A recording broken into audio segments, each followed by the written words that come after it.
रहा हूँ।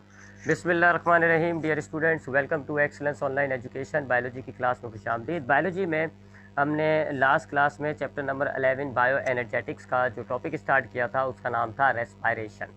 रेस्पायरेशन का तो एक्चुअल नाम जो हमारा बनता है वो है सेलुलर रिस्पायरेशन। सेलुलर रिस्पायरेशन क्या होती है, मैंने आपको बताया था कि breaking down of food molecules to release energy, that reaction is called, that process is called cellular respiration. Cellular respiration एक प्रोसेस होता है जिसके ज़रिए आपने जो बॉडी के अंदर खाने के मॉलिक्यूल्स लाए हो, जो आपने बॉडी में खाना डाला है, उस खाने के मॉलिक्यूल्स को तोड़ा जाता है ताकि उसमें से एनर्जी निकाली जा सके। तो इस प्रोसेस को, इस रिएक्शन को, इस प्रोसेस को हम सेलुलर रिस्पायरेशन कहते हैं, breaking down of food to release energy. तो वो प्रोसेस जिसके ज़रिए हम खाने के मॉलिक्यूल्स को तोड़ते हैं, हमारी बॉडी खाने के मॉलिक्यूल्स को तोड़ के उसमें से एनर्जी निकालेगी, उस प्रोसेस को हम कह रहे होते हैं रिस्पायरेशन। ये organism obtain energy by this process. Organism इस प्रोसेस के ज़रिए एनर्जी जो है वो हासिल करता है। एक कैटाबॉलिक रिएक्शन है और एक्सोथर्मिक रिएक्शन है। कैटाबॉलिक रिएक्शन हमने बात की थी, ऐसे रिएक्शंस को जिनमें मॉलिक्यूल्स टूटते हैं उनको आप कैटाबॉलिक रिएक्शन कहते हो। और चूंकि इस रिएक्शन में फूड मॉलिक्यूल टूट रहा है, लिहाजा ये कैटाबॉलिक हो गया। और एक्सोथर्मिक ऐसे रिएक्शंस को कहा जाता है जिनमें से हीट या कोई एनर्जी जो है वो निकलती है। तो इस रिएक्शन के नतीजे में आपको एनर्जी निकल रही होती है, आपको एनर्जी हासिल होती है, लिहाजा ये एक्सोथर्मिक रिएक्शन भी हो गया। और ये यूनिवर्सल प्रोसेस है। यूनिवर्सल प्रोसेस का मतलब हो गया कि ये तमाम ऑर्गेनिज्म ये रिएक्शन करेंगे, ये प्रोसेस करेंगे। जैसे आपने इससे पहले जो प्रोसेस पढ़ा हुआ है फोटोसिंथेसिस, वो खाली प्लांट्स करते हैं, एल्गीज करते हैं, फंगस और एनिमल्स नहीं करते। लेकिन ये जो रिस्पायरेशन का प्रोसेस है, ये plant, algae, fungus, unicellular, multicellular, prokaryote, animals, हर कोई करेगा, क्योंकि सबको एनर्जी चाहिए। तो तमाम ऑर्गेनिजम्स अपने आप को एनर्जी देने के लिए क्या करते हैं जी, फूड मॉलिक्यूल्स ले लेते हैं। कुछ लोग जैसे कि पौधे और एल्गीज, वो अपना फूड मॉलिक्यूल खुद बना लेते हैं फोटोसिंथेसिस के ज़रिए, जबकि एनिमल्स वगैरह जो हैं ये फोटोसिंथेसिस तो नहीं करते, लिहाजा ये ऑर्गेनिज्म को खाकर, किसी चीज़ को खाकर अपने अंदर फूड मॉलिक्यूल्स ले आते हैं। अब उस फूड मॉलिक्यूल्स के अंदर केमिकल एनर्जी स्टोर हुई हुई है। सेलुलर रिस्पायरेशन के ज़रिए ऑर्गेनिज्म उन फूड मॉलिक्यूल्स को तोड़ देगा और वो जो केमिकल एनर्जी है वो रिलीज हो जाएगी, और फिर उस केमिकल एनर्जी को एटीपी के मॉलिक्यूल्स में स्टोर कर लेगा ऑर्गेनिज्म। फिर जब भी उसको एनर्जी चाहिए होगी वो एटीपी का मॉलिक्यूल लेगा, उसको तोड़कर उसमें से एनर्जी निकालेगा और इस्तेमाल कर लेगा। तो ये जिंदा रहने के लिए एक इंतहाई इंपॉर्टेंट प्रोसेस हो जाता है। अगर ये प्रोसेस बॉडी करना बंद कर दे तो उसको एनर्जी मिलना बंद हो जाएगी। खाना खा लेगा वो, भले खाना खा भी लेगा, उसकी बॉडी के अंदर फूड मॉलिक्यूल्स आ भी जाएंगे, तो उन फूड मॉलिक्यूल्स के अंदर जो एनर्जी स्टोर हुई वो रिलीज कैसे होगी अगर सेलुलर रिस्पायरेशन नहीं हो रहा होगा? तो ऑर्गेनिज्म को एनर्जी मिलना बंद हो जाएगी, वो मर जाएगा। फिर मैंने आपको बताया था कि हम जो फूड खाते हैं, काफ़ी डिटेल में बात की थी, ये तो मैं सिर्फ रिवीजन दे रहा हूँ आपको, कि हम जो फूड मॉलिक्यूल्स खाते हैं उनके अंदर से हमारा डाइजेस्टिव सिस्टम कार्बोहाइड्रेट्स को ग्लूकोज, प्रोटीन्स को अमाइनो एसिड और लिपिड्स को फैटी एसिड्स और ग्लिसरॉल्स, इन मॉलिक्यूल्स में कन्वर्ट करके हमारे खून में डिजोल्व कर देता है। अब ये ग्लूकोज तो आपके खून में ही, ग्लूकोज जो है वो सेलुलर रिस्पायरेशन के जरिए टूटेगा, एनर्जी निकलेगी। प्रोटीन और लिपिड्स का मामला मैंने आपको बताया था काफ़ी डिटेल में कि प्रोटीन्स हमारी बॉडी बिल्डिंग में इस्तेमाल होता है, लिहाजा प्रोटीन जो है वो हमारी बॉडी इसमें से एनर्जी निकालने के बजाय हमारे सेल्स को रिपेयर करेगी, सेल्स को बनाने में इस्तेमाल करना शुरू कर देगी, जबकि लिपिड्स को हमारी बॉडी जो है वो स्टोर कर लेती है। तो ज़्यादातर एनर्जी जो है आप खाने के इस मॉलिक्यूल से हासिल कर रहे होते हो, ग्लूकोज। फिर फर्स्ट आपके पास ग्लूकोज ख़त्म हो जाता है तो फिर आपकी बॉडी जो है, आपने जो बॉडी ने फैटी एसिड्स को स्टोर किया हुआ है उनको निकालेगा और उनको यूटिलाइज करके उसमें से एनर्जी निकालेगा। और अगर फैटी एसिड्स भी ख़त्म हो जाते तो फिर आप बारी आती है अमाइनो एसिड्स की। आपकी बॉडी फिर अमाइनो एसिड्स को, जो स्टोर हुई हुई अमाइनो एसिड्स है, जो सेल्स के अंदर अमाइनो एसिड्स हैं, उनको यूज़ करेगी और उनमें से एनर्जी निकालेगी। तो एनर्जी के अतबार से सबसे पहले ग्लूकोज यूटिलाइज होता है, उसके बाद फैटी एसिड्स और ग्लिसरॉल्स यूटिलाइज होते हैं, उसके बाद अमाइनो एसिड्स। अब अमाइनो एसिड और फैटी एसिड्स कैसे यूटिलाइज होते हैं ये भी बताया था मैंने आपको, कि अमाइनो एसिड्स और फैटी एसिड्स लीवर में जाते हैं। लीवर आपके अमाइनो एसिड्स को तोड़ के उसमें से अमाइनो ग्रुप निकाल देगा, बचेगा जो मॉलिक्यूल वो ग्लूकोज हो जाता है। इसी तरह फैटी एसिड्स को भी तोड़कर ये लीवर जो है आपके ग्लूकोज में कन्वर्ट कर देता है। यानी कि ये अमाइनो एसिड और फैटी एसिड से अगर एनर्जी निकालनी होती है तो ये पहले जाते हैं लीवर के अंदर, और फिर लीवर इन अमाइनो एसिड्स और फैटी एसिड्स को तोड़कर ग्लूकोज में कन्वर्ट कर देता है, और फिर ग्लूकोज जो है वो इस सेलुलर रिस्पायरेशन वाले प्रोसेस के ज़रिए टूटता है। तो ये जो ग्लूकोज है, इसके साथ क्या होगा, फिर ये ग्लूकोज जो है वो सेलुलर रिस्पायरेशन के ज़रिए ब्रेक होगा और इसमें से एनर्जी रिलीज हो जाती है। ठीक है, इस रिस्पायरेशन की हम बात कर रहे हैं। तो हमारे फूड मॉलिक्यूल्स भले वो कार्बोहाइड्रेट्स हों, भले वो प्रोटीन्स हो, भले वो लिपिड्स हो, ultimately they will convert into glucose. और फिर ग्लूकोज के साथ होता है प्रोसेस ऑफ रिस्पायरेशन। ग्लूकोज के साथ रिस्पायरेशन होगा, ग्लूकोज टूट जाएगा, उसमें से एनर्जी निकल आती है। फिर मैंने आपको और भी ज़्यादा डिटेल बताई थी, वेंटिलेशन क्या होता है, हम किस तरीके से ऑक्सीजन अंदर लेते हैं, हमारे ब्लड में जाती है, ये फूड मॉलिक्यूल्स ब्लड से सेल वगैरह के अंदर चले जाते हैं। और हमारा हर सेल, ये वाला प्रोसेस जो होता है ना, breaking down of food molecule यानी रेस्पायरेशन, हमारा हर सेल कर रहा होता है। इसी वजह से हम इसको कहते हैं सेलुलर रेस्पायरेशन। तो मज़ीद डिटेल चाहिए हो तो पुरानी वीडियो को देख लिएगा, उसमें काफ़ी डिटेल में मैंने बताया हुआ है। ये तो मैंने सिर्फ आपको रिवाइज कराया, क्योंकि हमारा टॉपिक जो आगे का है वो इसी से जाहिर बात है जुड़ा हुआ है। अब हम आ रहे हैं टाइप्स ऑफ रिस्पायरेशन पे। दो किस्म का रिस्पायरेशन होगा, यानी ये जो ग्लूकोज है इसके तोड़कर इसमें से एनर्जी निकालने का जो रिस्पायरेशन वाला प्रोसेस है, ये दो तरह का होता है। कुछ ऑर्गेनिजम्स में होगा एरोबिक, कुछ में होता है एनएरोबिक। एरोबिक क्या होता है? ये ऐसी रिस्पायरेशन होगी जिसमें ग्लूकोज ब्रेक होगा, ग्लूकोज जो है वो ब्रेक होगा in the presence of oxygen, in the presence of oxygen, यानी ऑक्सीजन की मदद से, ऑक्सीजन की मौजूदगी में आपका जो ग्लूकोज मॉलिक्यूल है वो टूटेगा और उसमें से फिर एनर्जी रिलीज होगी। इस प्रोसेस को, इस टाइप की रिस्पायरेशन को हम कहते हैं एरोबिक रिस्पायरेशन, यानी वो रिस्पायरेशन जिसके अंदर ऑक्सीजन इन्वॉल्व हो गई, ऑक्सीजन की ज़रूरत होती है, जाहिर बात है फिर आपकी बॉडी ऑक्सीजन को लेकर आएगी आपके जिस्म के अंदर वेंटिलेशन के जरिए। तो अगर आप देखते हैं कि आपका जो ग्लूकोज मॉलिक्यूल है वो ऑक्सीजन की मौजूदगी में, ऑक्सीजन की वजह से टूट रहा है, तो that respiration is called aerobic respiration. और जो दूसरी टाइप होती है एनाएरोबिक, उसमें ऑक्सीजन नहीं होती है। ठीक है।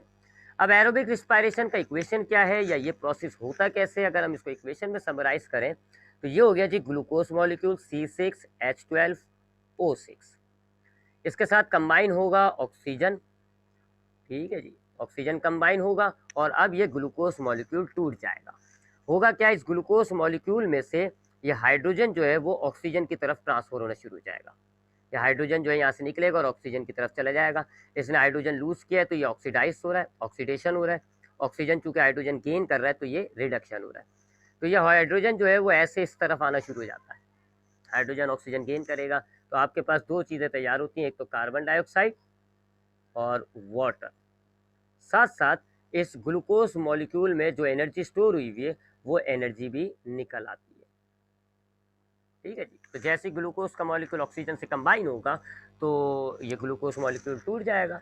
आपके पास तीन चीज़ें आएंगी, एक कार्बन डाइऑक्साइड, क्योंकि आपके इस ग्लूकोज में से हाइड्रोजन तो निकल गया, ऑक्सीजन ने ले लिया, तो हाइड्रोजन और ऑक्सीजन कंबाइन होकर क्या बनाएंगे, वाटर। अब कार्बन और ऑक्सीजन जो है ये मिल के क्या बना देंगे, कार्बन डाइऑक्साइड। और जो इस ग्लूकोज के बॉन्ड में एनर्जी स्टोर हुई थी वो एनर्जी रिलीज हो जाएगी। अब ये कार्बन डाइऑक्साइड और वाटर ये आर वेस्ट प्रोडक्ट, ये वेस्ट प्रोडक्ट है, तो कार्बन डाइऑक्साइड भी ज़ाया हो जाएगी लंग्स के ज़रिए, कार्बन डाइऑक्साइड को लंग्स के ज़रिए निकाल दिया जाता है। और ये जो वाटर है ये भी वेस्ट प्रोडक्ट माना जाएगा और ये किडनीज के ज़रिए आपकी बॉडी से डिस्चार्ज हो जाएगा। तो ये दोनों वेस्ट प्रोडक्ट हैं, ये दोनों निकल जाएंगे। जबकि ये जो एनर्जी है ये अब सेल क्या करेगा, इनको एटीपी के मॉलिक्यूल्स में स्टोर कर लेगा। यानी वही आपका एक छोटा सा रिएक्शन हो जाएगा कि आपके पास जो एडीपी होता है उसके साथ फॉस्फेट कंबाइन होगा और इसमें ये एनर्जी स्टोर हो जाएगी और क्या तैयार होंगे, एटीपी के मॉलिक्यूल्स तैयार हो जाएंगे। ठीक है, ये आप जानते हैं, इसको हमने फोटोसिंथेसिस में पढ़ा है। तो ये जो कार्बन डाइऑक्साइड बनी है ये लंग्स के जरिए एक्सक्रीट आउट हो जाएगी, ये जो वाटर बना है ये किडनीज के जरिए एक्सक्रीट आउट हो जाएगा। और ये जो एनर्जी है जिसके चक्कर में ये रिस्पायरेशन का प्रोसेस किया गया है, ये अब एटीपी के मॉलिक्यूल्स में स्टोर होगी। कैसे, एडीपी एडिनोसाइन डाइन्यूक्लियोटाइड फॉस्फेट, और ये जो फॉस्फेट का मॉलिक्यूल है ये इस एनर्जी की वजह से इनके दरमियान बॉन्ड क्रिएट हो जाएगा और एटीपी बन जाएंगे। और इस एटीपी में एनर्जी स्टोर हुई भी होती है, ये एनर्जी रिच कंपाउंड होता है। तो एक वैल्यूज़ के अतबार से अगर हम देखें तो अगर एक सिंगल मॉलिक्यूल ग्लूकोज का टूटता है, अगर हम वैल्यूज़ के हिसाब से देखें तो एक ग्लूकोज के मॉलिक्यूल को तोड़ने के लिए 6 ऑक्सीजन के मॉलिक्यूल्स दरकार होंगे, 6 कार्बन डाइऑक्साइड के मॉलिक्यूल्स निकलेंगे, 6 वाटर के मॉलिक्यूल्स निकलेंगे। और एनर्जी जो है तकरीबन 1 मोल जो है ग्लूकोज, उसमें से तकरीबन 2827 किलो जूल्स निकलते हैं। 1 मोल के अंदर से कितनी एनर्जी निकल रही है, 2827 किलो जूल्स, जिसको अगर हम एटीपी में कन्वर्ट करेंगे तो तकरीबन 36 एटीपीज तैयार होंगी। ठीक है, इतनी एनर्जी है, काफ़ी एनर्जी है, क्योंकि मुकम्मल तौर पर ग्लूकोज टूट गया, देख लें। ग्लूकोज जो है मुकम्मल तौर पर रिड्यूस होकर क्या हो गया, कार्बन डाइऑक्साइड, एक कार्बन दो ऑक्सीजन। तो जितनी भी एनर्जी स्टोर है सारी रिलीज हो गई, कितनी, 2827 किलो जूल्स पर मोल, जिससे 36 एटीपी के मॉलिक्यूल तैयार हो जाएंगे। तो ये होता है एरोबिक रिस्पायरेशन। ग्लूकोज जो है ऑक्सीजन की मदद से टूटता है, आप देख लें ऑक्सीजन यहाँ पर इन्वॉल्व हुई भी है, ये रही ऑक्सीजन, और क्या तैयार होगा, कार्बन डाइऑक्साइड, वाटर और एनर्जी। कार्बन डाइऑक्साइड और वाटर एक्सक्रीट आउट हो जाएंगे, एनर्जी के लिए ये काम किया गया है। अब ये जो एरोबिक रिस्पायरेशन होता है, याद रखिएगा ज्यादातर ऑर्गेनिज्म एरोबिक रिस्पायरेशन कर रहा है। आपके जितने भी प्लांट्स होते हैं वो एरोबिक रिस्पायरेशन कर रहे हैं, एनिमल्स होते हैं, ज्यादातर ऑर्गेनिज्म, इवन के ह्यूमंस भी 90% केसेस के अंदर एरोबिक रिस्पायरेशन कर रहे होते हैं। हम भी ज्यादातर एरोबिक रिस्पायरेशन करते हैं, क्योंकि इस रिस्पायरेशन का एक फ़ायदा, जो सबसे बड़ा फ़ायदा वो ये कि ये जो ग्लूकोज मॉलिक्यूल तैयार हो रहा है, ये जो ग्लूकोज मॉलिक्यूल है, सारी तैयार तो नहीं हुआ, ये जो हासिल किया हुआ है, it will break down completely, मुकम्मल तौर पर ये टूट गया, और इसमें जितनी भी एनर्जी स्टोर हुई थी वो सारी रिलीज हो गई। तो मैक्सिमम एनर्जी यील्डिंग प्रोसेस होता है ये आपके ग्लूकोज में से सबसे ज़्यादा एनर्जी निकाल के दे रहा है, 2800। तो एक आपने एक ग्लूकोज का मॉलिक्यूल तोड़ा, डायरेक्ट 2827 किलो जूल एनर्जी हासिल होगी। तो चूंकि ये रिएक्शन आपको ज़्यादा एनर्जी दे रहा होता है, इसका आउटपुट ज़्यादा है, इसलिए ऑर्गेनिज्म जो है वो इस रिस्पायरेशन को अडॉप्ट कर रहे होते हैं। ज़्यादातर ऑर्गेनिज्म जो है वो इस रिस्पायरेशन को अडॉप्ट करते हैं। इसका ड्रॉबैक ये है कि इसके लिए आपको ऑक्सीजन चाहिए। अगर आप ऐसे माहौल में चले जाते हैं जहाँ ऑक्सीजन नहीं है, तो फिर ये रिस्पायरेशन नहीं हो सकता, फंस जाएगा। अगर एक ऑर्गेनिज्म खाली इसी रिस्पायरेशन पर डिपेंड करता है तो वो मर जाएगा, अगर उसको ऑक्सीजन नहीं मिल रही। ठीक है, तो इसका ड्रॉबैक कि इसमें आपको ऑक्सीजन की ज़रूरत है, फूड मॉलिक्यूल के साथ साथ आपको एक और चीज़ की ज़रूरत होती है, ऑक्सीजन मॉलिक्यूल्स की। और इसका advantage, it produce maximum energy. अब उसके बाद ये तो आपके पास मैंने कहा है ना कि ज़्यादातर ऑर्गेनिजम्स, मोस्टली जो ऑर्गेनिजम्स होते हैं वो इसी से ही करते हैं रिस्पायरेशन। मोस्टली ऑर्गेनिजम्स जो है उनमें ये हो रहा होता है, और उसके अलावा इट प्रोड्यूसेस मैक्सिमम एनर्जी। ये ज़्यादातर एनर्जी आपको प्रोवाइड दे रहा है, मैक्सिमम एनर्जी, जितनी भी ग्लूकोज में एनर्जी स्टोर हुई है सारी की सारी इसके ज़रिए आपको निकल जाती है, मैक्सिमम एनर्जी। लेकिन इसका एक ड्रॉबैक है, वो ये कि इट रिक्वायर्स ऑक्सीजन। इस टाइप के अंदर, रिस्पायरेशन के इस टाइप के अंदर जो है आपको ऑक्सीजन की ज़रूरत होती है। अगर ऑक्सीजन नहीं होगी तो फिर ये रिस्पायरेशन नहीं हो पाएगा। ये तो हो गया जी पहली टाइप। अब दूसरी टाइप जो होती है रिस्पायरेशन की, and that is called anaerobic respiration. Anaerobic respiration, ठीक है। अब ये दूसरी टाइप है, इसको देखते हैं। अच्छा, जो ऑर्गेनिज्म एरोबिक रिस्पायरेशन कर रहा होता है ना, उनको हम कहते हैं एरोब्स। क्या कहते हैं उनको, एरोब्स। जो ऑर्गेनिजम्स एरोबिक रिस्पायरेशन करते हैं, ऑक्सीजन वाली रिस्पायरेशन करते हैं, उनको आप कहते हो एरोब्स। और जो एनाएरोबिक करते हैं ना, उनको हम कहते हैं एनाएरोब्स। ठीक है। अब एरोबिक रिस्पायरेशन को एक और नाम दिया जाता है फर्मेंटेशन का। ठीक है, तो एरोबिक रिस्पायरेशन या फर्मेंटेशन ये एक ही चीज़ के दो नाम है। ठीक है, जिसको आप फर्मेंटेशन भी कहते हो। अब ये क्या होती है जी, ये ऐसी रिस्पायरेशन होती है जो ऑक्सीजन के बगैर होती है, इसमें ऑक्सीजन की ज़रूरत नहीं होती।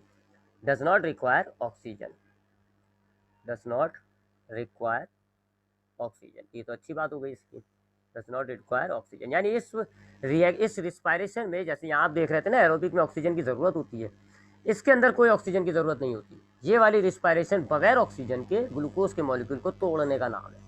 बगैर ऑक्सीजन के ग्लूकोज का मॉलिक्यूल टूट जाएगा और आपको वेस्ट प्रोडक्ट मिलेंगे कुछ, और एनर्जी निकलेगी। वेस्ट प्रोडक्ट तो आपको ऊपर भी मिल रहे थे, कार्बन डाइऑक्साइड और वाटर। ठीक है, इसमें भी मिलेगा। तो एनाएरोबिक रिस्पायरेशन या फर्मेंटेशन क्या होती है कि ऐसी रिस्पायरेशन, ऐसा ग्लूकोज का ब्रेक डाउन जिसमें ऑक्सीजन की ज़रूरत नहीं होगी, डू नॉट रिक्वायर ऑक्सीजन।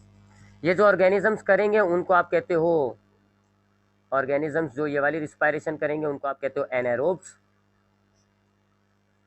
एनाएरोब्स, ठीक है जी। पहले इसकी मजीद आगे बात करते हैं, उसके बाद हम देखेंगे इसके एडवांटेजेस और डिसएडवांटेजेस।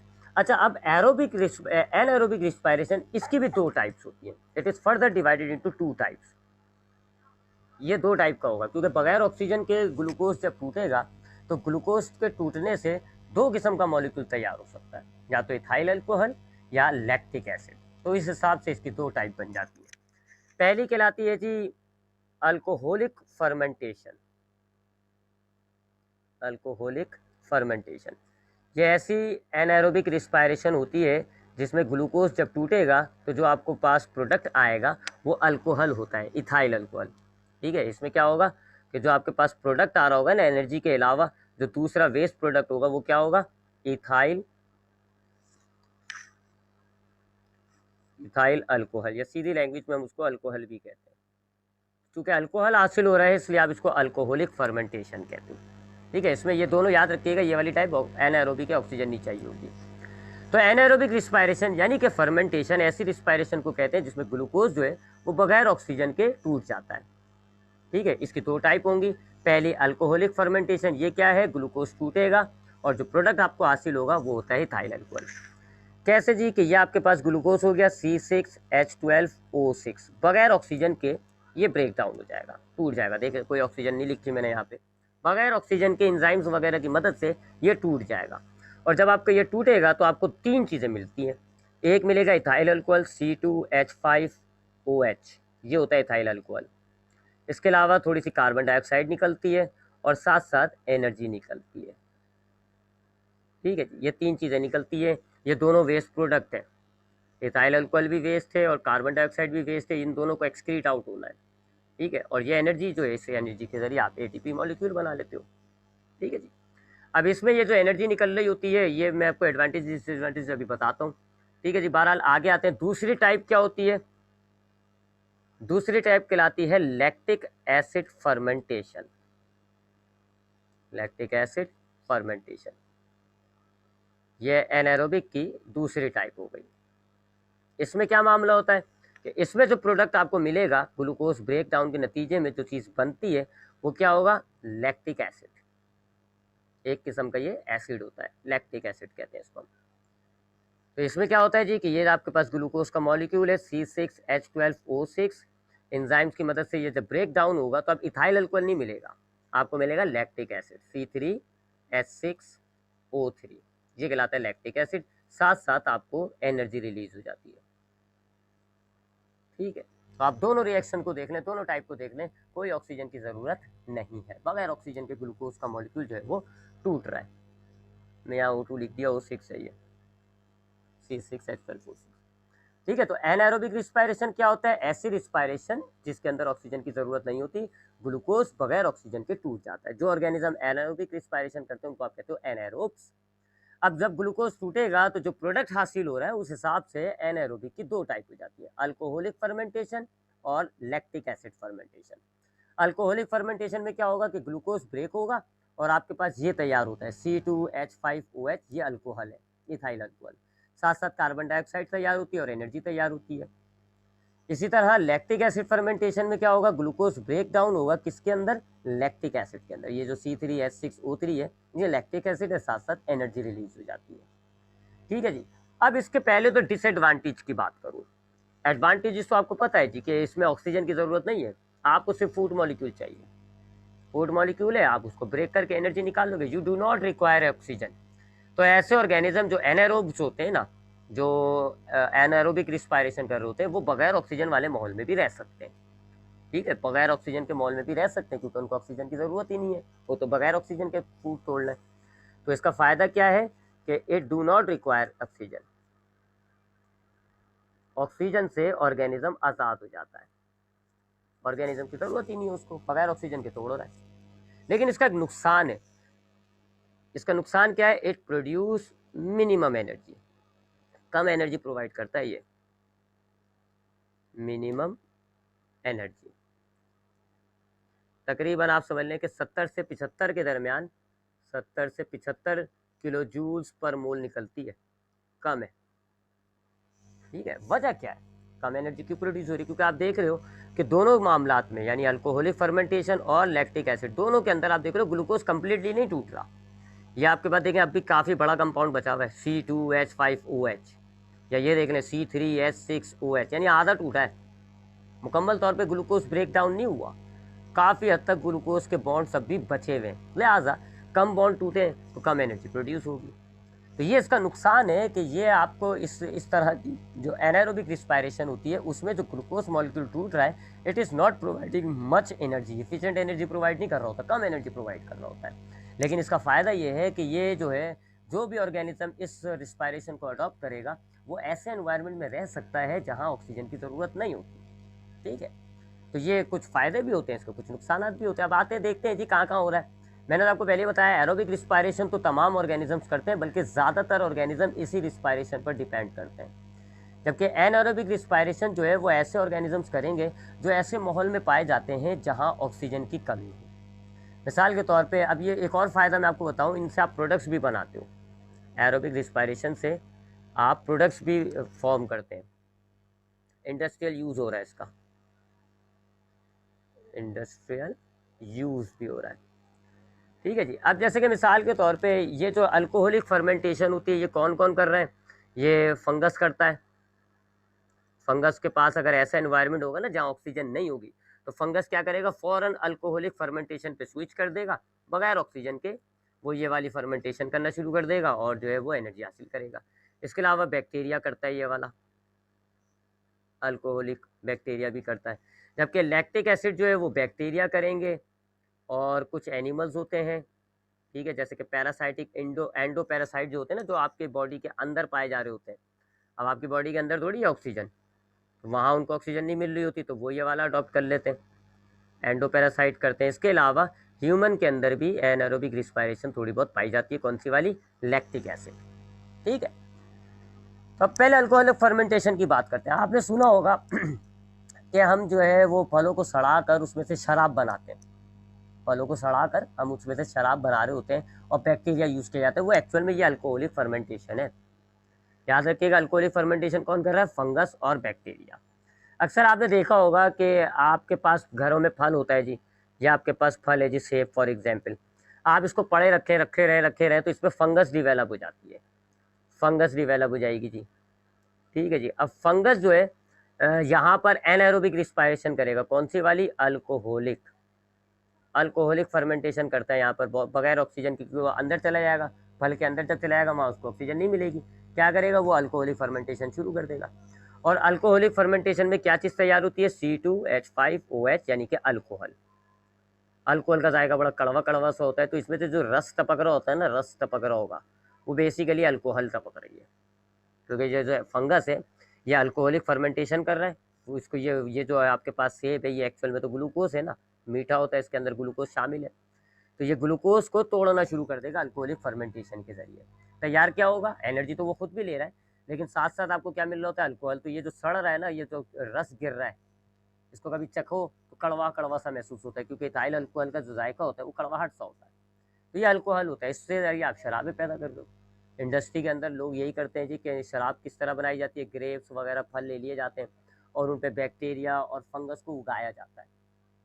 जब फंगस और बैक्टीरिया उग जाते हैं तो उन फलों को ऐसे मॉल में रख दिया जाता है जहाँ ऑक्सीजन नहीं होगी, तो वहाँ ऑक्सीजन नहीं होती, तो फंगस और बैक्टीरिया जो है वो अल्कोहलिक फर्मेंटेशन, ये वाली फर्मेंटेशन शुरू कर देते हैं, अल्कोहलिक।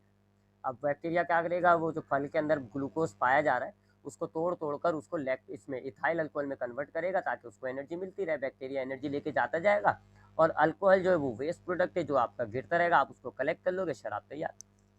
तो इंडस्ट्रीज में जो ज़्यादातर शराब तैयार की जा रही है वो alcoholic fermentation of bacteria and fungus, इसके ज़रिए तैयार की जा रही है। अगर हमारे घरों के अंदर भी हम देखते हैं ना, फल सड़ गए और फल को जब हम चखते हैं तो अक्सर हमारे पास कड़वा कड़वा सा जायका होता है, तो वो बेसिकली अल्कोहलिक ही होती है। तो ये जो अल्कोहलिक फर्मेंटेशन, इसी तरीके से आप जानते हैं, आपको बताया था मैंने भी और पहले भी आपने पढ़ा होगा, कि जब इंसान या कोई लिविंग ऑर्गेनिज्म मर जाता है तो वो ज़मीन के अंदर चला जाता है, ज़मीन में उसको दफना दिया जाता है। ठीक है, ऐसे। अब ये ज़मीन है, यहाँ पर आपने मरा हुआ मुर्दा दफना दिया। अब हम जानते हैं जी, यहाँ पर आते हैं जी, हमला करते हैं कौन, बैक्टीरिया और फंगस, क्योंकि ये सैप्रोफाइटिक होते हैं। अब ये जो बैक्टीरिया और फंगस है, उनके लिए आपकी बॉडी के अंदर बहुत सारे मॉलिक्यूल्स हैं, इंक्लूडिंग ग्लूकोज। अब चूंकि यहाँ ऑक्सीजन तो नहीं है, ज़मीन के अंदर ऑक्सीजन नहीं है, तो अब ये बैक्टीरिया और फंगस जो है आपकी बॉडी का ग्लूकोज ब्रेक करेंगे बाय वही अल्कोहलिक फर्मेंटेशन। अल्कोहलिक फर्मेंटेशन के ज़रिए आपके ग्लूकोज को तोड़ना शुरू कर देंगे, तोड़ तोड़ के ये जो है आपकी बॉडी में से एनर्जी निकालते जाएंगे, और आपका जो आपकी बॉडी का ग्लूकोज है वो कन्वर्ट हो जाएगा इथाइल अल्कोहल में, वो आपकी ज़मीन के अंदर मिक्स हो जाती है वगैरह वगैरह। तो ये देख लें, ऐसे मॉल में पाए जा रहे हैं ना जहाँ पर ऑक्सीजन नहीं होती, तो सर्वाइविंग इंस्टेंट हो गया इनके लिए। ठीक है, तो ये अल्कोहलिक फर्मेंटेशन का मैंने आपको बताया थोड़ा सा कि जी कहाँ इस्तेमाल किया जा रहा है वगैरह वगैरह। अब आते हैं ज़रा लैक्टिक एसिड की तरफ। अल्कोहलिक की तो बात हो गई। बैक्टीरिया और फंगस करता है, वो बैक्टीरिया वो फंगस जो ऐसे एनवायरनमेंट में डेवलप हो रहे हैं जहाँ ऑक्सीजन नहीं है, तो फिर वो अपने अपने आप को एनर्जी प्रोवाइड करने के लिए अल्कोहलिक फर्मेंटेशन शुरू कर देते हैं। ग्लूकोज के मॉलिक्यूल्स को ब्रेक करेंगे, एनर्जी हासिल कर लेंगे, साथ साथ आपको ये अल्कोहल तैयार होता है। कमर्शियली इसको इस्तेमाल किया जाता है, फलों के ऊपर फंगस और बैक्टीरिया को कल्चर किया जाता है, उनको ऐसे एनवायरनमेंट में रखा जाता है जहाँ ऑक्सीजन ना हो, ताकि वो ये अल्कोहलिक फर्मेंटेशन करें, और इनके लिए जो है वो तैयार हो जाता है फिर इथाइल अल्कोहल, जो ये फिर कमर्शियल यूज़ करते हैं। अब आते हैं लैक्टिक एसिड्स के अंदर। लैक्टिक एसिड फर्मेंटेशन कौन करते हैं? कुछ बैक्टीरिया करते हैं, कुछ एंडोपैरासाइट्स करते हैं, और इंसान भी करते हैं। बैक्टीरिया कौन से करते हैं? अक्सर आपने सुना होगा कि जी दूध के अंदर बैक्टीरिया डाला जाता है तो दही बन जाती है।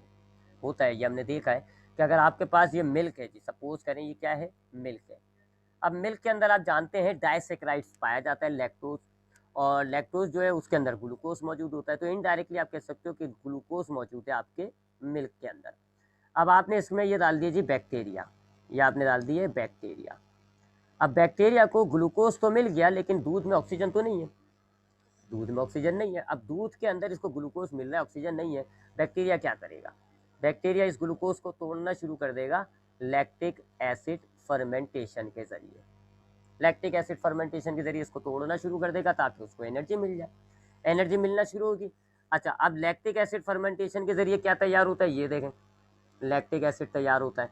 तब जब लैक्टिक एसिड फर्मेंटेशन के जरिए लैक्टिक एसिड तैयार होगा, तो ये एसिड होता है, इसका जायका सोर होता है, खट्टा होता है। एसिड का आपको पता है जायका खट्टा होता है। तो अब आपके इस दूध के अंदर लैक्टिक एसिड इन्वॉल्व हो जाएगा, मिल जाएगा लैक्टिक एसिड, जिसकी वजह से आपको जो है दूध खटास खटास सी महसूस होने लगती है, और हम कहते हैं कि जी वो दही में कन्वर्ट हो गई। दूध में अगर आप लैक्टिक एसिड डाल दो वो दही बन जाती है। दही आपने देखा ना खट्टी होती है, बाद औक़ात अगर आप ज़्यादा टाइम रख दो बैक्टीरिया को तो लैक्टिक एसिड बहुत ज़्यादा डिवेलप हो जाएगा। फिर आप जब दूध दही को चखोगे बहुत ज़्यादा खट्टी होगी, और बहुत ज़्यादा डेवलप हो गया तो वो तो दूध ही फट जाएगा। लैक्टिक एसिड ने आपके दूध को ही ख़राब कर दिया, बहुत ज़्यादा ही कड़वा हो जाएगा। तो ये जो हमारे पास दूध फट रहा है, दूध को अगर आप खुली हवा में रख दो बैक्टीरिया आ जाते हैं, थोड़े बाद हम कहते हैं जी दूध फट गया। क्या हुआ? बैक्टीरिया डेवलप हो गए, बैक्टीरिया ने लैक्टिक एसिड फर्मेंटेशन शुरू कर दी, जिससे आपके दूध में लैक्टिक एसिड इन्वॉल्व हो गया, जिसकी वजह से आपका दूध शुरू में थोड़ा सा रखेंगे तो दही, नहीं तो फट जाएगा। तो ऐसे तो ये बैक्टीरिया लैक्टिक एसिड फर्मेंटेशन कर रहे हैं। एंडोपैरासाइट कौन? आपने पढ़ा है टेप वॉर्म वगैरह, राउंड वॉर्म है, टेप वॉर्म है, ये एंडोपैरासाइट है, ये आपकी इंटेस्टाइन में पाए जाते हैं। अब आपकी ये इंटेस्टाइन है, सपोज करें जी डाइजेस्टिव सिस्टम का पार्ट होता है इंटेस्टाइन, इसमें आपके पाए जाएंगे जी ये राउंड वॉर्म्स, राउंड या टेप वॉर्म्स जो होते हैं ये पाए जाते हैं। ये एंडोपैरासाइट हमने बात की है फाइलम के अंदर। तो अब ये यहाँ पर मौजूद है। अब इस एंडोपैरासाइट, ये इंटेस्टाइन है, यहाँ से फूड मॉलिक्यूल गुजरते रहते हैं। फूड मॉलिक्यूल का मतलब है यहाँ ग्लूकोज मौजूद है, ग्लूकोज गुजर रहा है।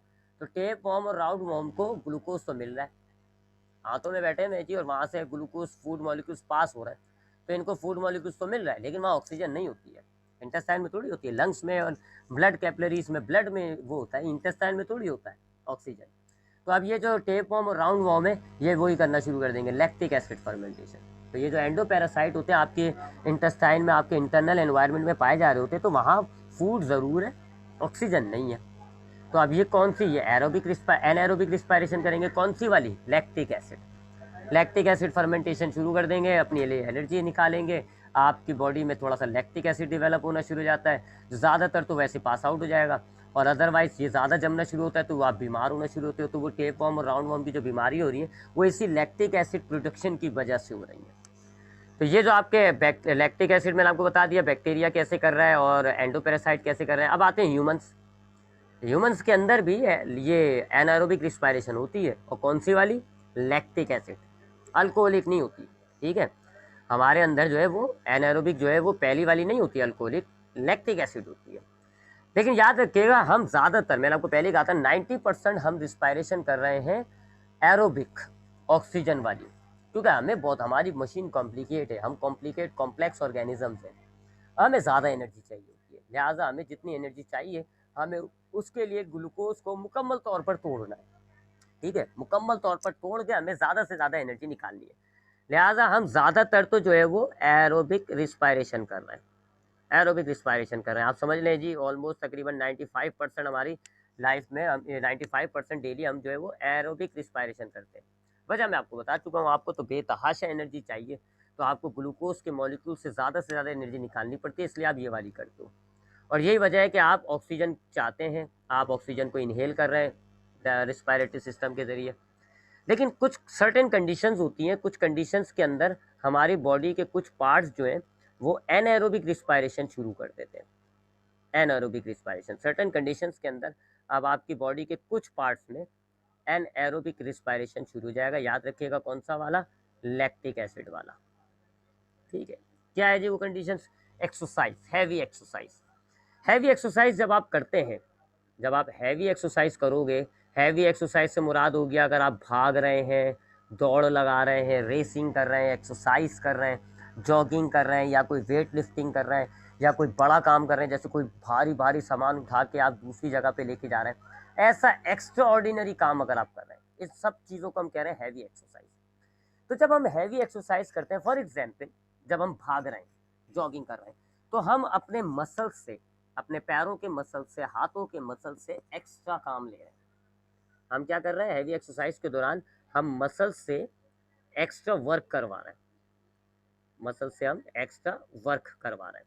अब जाहिर बात है मसल्स आपके एक्स्ट्रा काम कर रहे हैं, फालतू काम कर रहे हैं, एक्स्ट्रा काम कर रहे हैं, तो अब इनको ज़्यादा एनर्जी चाहिए होगी। इनको क्या होती है जी? इनकी एनर्जी डिमांड जो है वो इंक्रीज हो जाती है, डिमांड ऑफ एनर्जी इंक्रीज। ठीक है जी। जब आप हैवी एक्सरसाइज कर रहे होगे, आपके पैर जो है वो औकात से ज़्यादा भाग रहे हैं, आपके हाथ औकात से ज़्यादा चल रहे हैं, तो आपके जो हाथ पैर के मसल्स हैं वो एक्स्ट्रा काम करना शुरू कर दिया उन्हें। और आपको पता है जी कि एक्स्ट्रा काम करने के लिए एक्स्ट्रा एनर्जी की ज़रूरत होती है, तो अब आपके मसल्स को एक्स्ट्रा एनर्जी की ज़रूरत पड़ रही है। अब एक्स्ट्रा एनर्जी के लिए क्या करेगा जी? जाहिर बात है सबसे पहले तो वही एरोबिक, सबसे पहले ये क्या करेगा? इसको एरोबिक रिस्पायरेशन तो करनी है, सबसे पहले तो कोशिश ये एरोबिक ही करेगा। तो ये आपके रिस्पायरेटरी सिस्टम, आपका दिमाग जो है आपके रिस्पायरेटरी सिस्टम को ऑर्डर करता है कि जल्दी जल्दी ऑक्सीजन लेना शुरू करो, क्योंकि जाहिर बात है जितनी आपको आपकी एरोबिक रिस्पायरेशन की डिमांड बढ़ रही है, तो जाहिर बात है एरोबिक रिस्पायरेशन के अंदर ऑक्सीजन इन्वॉल्व होती है, तो ऑक्सीजन की डिमांड भी बढ़ जाती है। ऑक्सीजन की डिमांड बढ़ना शुरू हो गई, इंक्रीज हो गई, तो अब क्या करता है जी? आपका रिस्पायरेटरी सिस्टम जल्दी जल्दी सांस लेना शुरू करता है। तो आपका रिस्पायरेटरी सिस्टम जो है, रिस्पायरेटरी सिस्टम जो है वो वर्क कर रहा है अब एक्स्ट्रा। आपने देखा है ना, जॉगिंग करते हुए आपका सांस फूल जाता है। तो जब आप जॉगिंग कर रहे हो, आप भाग रहे हो, आपके मसल्स को ज़्यादा काम करना है, ज़्यादा एनर्जी चाहिए। अब ज़्यादा एनर्जी चाहिए तो ग्लूकोज तो चलो है उसके पास, लेकिन उस ग्लूकोज को तोड़ने के लिए ऑक्सीजन की ज़रूरत है। लिहाजा अब आपका दिमाग क्या करेगा? आपके रिस्पायरेटरी सिस्टम को ऑर्डर करेगा, भाई जल्दी जल्दी सांस लो। जितनी ज़्यादा सांस लोगे आप उतनी ज़्यादा ऑक्सीजन अंदर लेकर आओगे, आपने आपके मसल्स तक उतनी ज़्यादा ऑक्सीजन जाएगी, और आपके मसल्स जो है उतनी ज़्यादा एरोबिक रिस्पायरेशन के ज़रिए एनर्जी बनाना शुरू कर देंगे। चलें जी, ठीक है, आपने सांस लेना शुरू कर दिया। अब आपके पास जब चूँकि ज़्यादा सांस ले रहे हो, ऑक्सीजन ज़्यादा आ रही है, ऑक्सीजन ज़्यादा आ रही है, आपके मसल्स को ज़्यादा ऑक्सीजन मिल रही है, मसल्स जल्दी जल्दी आपके फूड मॉलिक्यूल्स को, ग्लूकोज को तोड़कर उसमें से एनर्जी निकालना शुरू कर देंगे। लेकिन फिर भी एनर्जी की डिमांड पूरी नहीं हो पाती, अभी भी अनसफिशिएंट रह जाती है। यानी जितनी एनर्जी चाहिए आप इतनी ऑक्सीजन नहीं खींच पा रहे हैं, सांस फूल गया, जितनी ज़्यादा एक्सरसाइज करो आप देखते हो उतना ज़्यादा सांस फूल जाता है, फिर भी आपकी डिमांड पूरी नहीं हो पाती। अब मजबूर हो गया मसल्स, क्या करेगा? फंस गया, उसको एनर्जी चाहिए। उसने हाथ जोड़ के कहा आपके लंग्स को, भाई ज़रा जल्दी जल्दी ऑक्सीजन पहुँचा दो, मुझे ऑक्सीजन ज़्यादा चाहिए। आपके लंग्स ने भी मेहनत करी, ऑक्सीजन लेकर आ रहे हैं, लेकिन नहीं पूरी हो रही। अब आपका मसल्स जो है वो एरोबिक रिस्पायरेशन से शिफ्ट कर देगा, फंस गया मसल्स। अब मसल्स क्या करेंगे? मसल्स के सेल्स जो है, मसल्स के सेल स्टार्ट कर देंगे एनएरोबिक रिस्पायरेशन। फंस गया जी, अब उनको एनर्जी चाहिए, क्या करेंगे? अब दनादन बगैर ऑक्सीजन के ग्लूकोज छोड़ना शुरू कर देंगे। तब वही आपके जो है वो C6H12O6 ग्लूकोज जो है मसल्स के सेल्स अब आपके इन ग्लूकोज के मॉलिक्यूल्स को बगैर ऑक्सीजन के तोड़ना शुरू कर देंगे। ऑक्सीजन आ ही नहीं रही है, लंग्स दे ही नहीं रहा इतनी, फंस गया मसल्स, क्या करेगा? एनर्जी चाहिए तो तोड़ना शुरू कर देगा लैक्टिक एसिड C3H6O3, और एनर्जी मिलना शुरू हो जाएगी, धनाधन धनाधन धनाधन जो है वो आपके लैक्टिक एसिड, आपका जो ग्लूकोज है मसल्स एनारोबिक रिस्पायरेशन के जरिए तोड़ तोड़ के एनर्जी निकालता जाएगा, निकालता जाएगा, निकालता जाएगा। तो ऐसी कंडीशन के अंदर जब हम एक्सरसाइज करते हैं ना, हैवी एक्सरसाइज, तब हमारे मसल्स जो है वो एनारोबिक रिस्पायरेशन करते हैं, क्योंकि हैवी एक्सरसाइज के दौरान मसल्स को बहुत ज़्यादा एनर्जी चाहिए होती है। शुरू के अंदर आपके रिस्पायरेटरी सिस्टम ऑक्सीजन देने की कोशिश करता है, ऑक्सीजन सप्लाई इंक्रीज हो जाती है, लेकिन अनसफिशिएंट होती है। मसल्स फिर क्या करता है जी? फॉरन एनएरोबिक रिस्पायरेशन की तरफ शिफ्ट हो जाते हैं। मसल सेल्स ग्लूकोज को ब्रेक करके एनर्जी निकालना शुरू कर देते हैं बगैर ऑक्सीजन के, और लैक्टिक एसिड बनता रहता है। अब मसल्स की डिमांड तो पूरी होना शुरू हो गई, चलो मसल्स खुश हो गया जी, जितने एक्सरसाइज करते जाओगे आप, आपके मसल्स जो है वो ग्लूकोज तोड़ तोड़ के लैक्टिक एसिड प्रोड्यूस करना शुरू कर देंगे और एनर्जी बढ़ती, आपको एनर्जी मिलती रहेगी मसल्स। अब इसका एक नुकसान है, ये जो लैक्टिक एसिड है ये नुकसानदेह है। अब ये आपके मसल्स के सेल्स जब ये ग्लूकोज ब्रेक कर रहे हैं ना, तो ये लैक्टिक एसिड अब आपका एक्यूमुलेट होना शुरू हो जाता है, यानी जमा होना शुरू हो जाता है, एक्यूमुलेट। अभी आपका मसल सेल है ना, अब इसने ब्रेक करना शुरू करे, लैक्टिक एसिड भरता जा रहा है आपके मसल सेल्स के अंदर। ये वेस्ट प्रोडक्ट है और ये टॉक्सिक है, याद रखिएगा। लैक्टिक एसिड नुकसानदेह होता है, टॉक्सिक होता है ये। तो अब आपके मसल सेल्स जितना एनारोबिक रिस्पायरेशन करेंगे, आपके मसल्स के अंदर उतना लैक्टिक एसिड जमा होना शुरू हो जाएगा, और लैक्टिक एसिड नुकसानदेह है। अब ये जब आपके मसल्स में जमा होना शुरू हो जाता है ना, तो इसकी वजह से आपके मसल्स के अंदर पेन होता है, आपके मसल्स के अंदर फटीक होती है। आपने देखा होगा कि जब आप एक्सरसाइज करके आते हो तो आपके हाथ पैरों में दर्द हो रहा होता है, हाथ पैरों के मसल्स के अंदर दर्द हो रहा होता है। क्यों? क्योंकि जब आपने एक्सरसाइज करी तो आपके उन मसल्स के सेल ने एनारोबिक रिस्पायरेशन किया, जिसके नतीजे में लैक्टिक एसिड आपके मसल्स के अंदर जमा हो गया, जिसकी वजह से पेन हो गया, दर्द हो रहा है। बहुत ज़्यादा जमा हो जाएगा, अगर बहुत ज़्यादा देर तक एक्सरसाइज करते रहोगे, बहुत ज़्यादा जमा हो जाएगा, तो फिर आपके मसल्स अकड़ना भी शुरू हो जाते हैं। अक्सर आपके मसल्स कड़क होना शुरू हो जाएंगे, अकड़ना शुरू हो जाएंगे। अक्सर लोग वेट लिफ्टिंग करते हैं तो उनके मसल्स जो है वो कड़क हुए हुए होते हैं, फटीक, क्योंकि वो लैक्टिक एसिड ज़्यादा जमा हो गया। तो ये नुकसानदेह बात होती है, बहुत ज़्यादा जमा हो जाए ना तो परमानेंट क्रैम्प पड़ जाता है, मसल्स फट भी सकते हैं। तो अब आपके आपके मसल्स ने जो एनाएरोबिक रिस्पायरेशन किया उसकी तो डिमांड पूरी हो गई, ऑक्सीजन एनर्जी तो मिलना शुरू हो गई, लेकिन अब फंस गए आप क्या? कि आपके मसल्स के अंदर लैक्टिक एसिड जमा हो गया। आपके मसल्स के अंदर लैक्टिक एसिड जमा हो गया, जो आपके मसल्स के अंदर दर्द पैदा कर रहा है, आपके मसल्स के अंदर खिंचाव पैदा कर रहा है, तनाव पैदा कर रहा है। लेकिन आप ये भी देखते हो कि कुछ देर बाद आपका वो दर्द खत्म हो जाता है, या खिंचाव है तो थोड़ी देर बाद वो सही हो जाता है। भाई ये कहाँ से दर्द सही हो गया? अब यहाँ पे आपकी बॉडी एक्शन करती है, ये जो आपका लैक्टिक एसिड है, ये जो आपका लैक्टिक एसिड मसल्स में जमा हो गया है, ब्लड इसको लेकर जाएगा लीवर तक।